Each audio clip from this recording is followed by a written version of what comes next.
This is every single Easter egg, cameo, and hidden detail that I was able to find in Thunderbolts, and I'm letting you know right now, some of these are really gonna shock you. And all I gotta say is, the Thunderbolts! Yeah!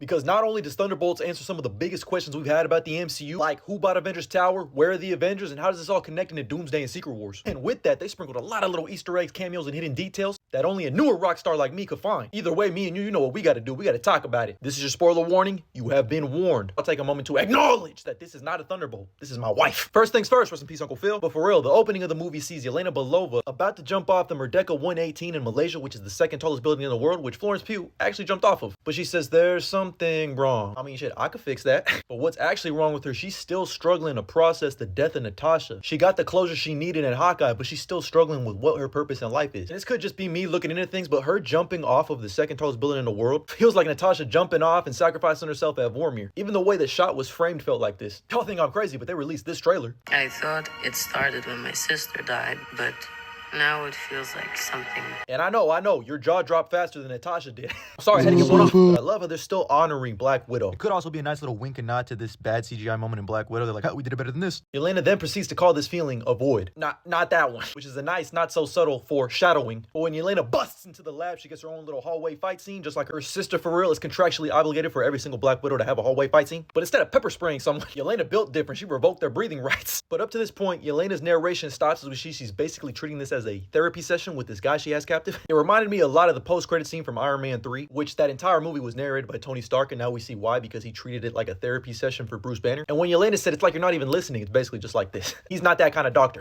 Now this right here is really interesting, but the only thing Yelena takes from the lab after she completes her mission is a little guinea pig that was being tested on there. Now what's the significance of that? She obviously empathizes with that guinea pig because she's been one her entire life, but it also shows just how much she cares for people who have been treated like guinea pigs like her, and kind of sets the foundation for her care for Bob later on in the movie, because just like Bob and a lot of other people in this movie, her, Yelena, they've been guinea pigs their entire life. It also reminded me of those pigs that Melina would mind control. Moving on, they say allow us to reintroduce you to Valentina Allegra de Fontaine, longest name ever, Valentina Allegra de Fontaine, who we first saw show up in Falcon and the Winter Soldier recruiting John Walker, then again in Black Widow having already recruited Yelena, and finally she was in Wakanda Forever, where we learned that she was actually married to Everett Ross at one point and was the head of the CIA. She was on some fuck shit in this entire movie. You also get a reference to the Red Hulk when Valentina mentions that the president turned into a giant red monster and almost destroyed DC. Get our first look at Congressman Bucky, who definitely needs to start talking to his speechwriters from Brave New World, because man, he was giving some shitty ass answers. When Yelena goes to visit Alexei, we actually learn a lot about his character, like the fact that he's a limo driver for exclusive people now. He's got a regular black limo and also the Red Guardian mobile. But throughout his apartment, he has old propaganda posters of his time as the Red Guardian in Russia. And look very closely because you'll see one of his toys in the background too. Now in this scene, he tries to have a heart-to-heart with Yelena again and fails. And just when he was actually comforting her and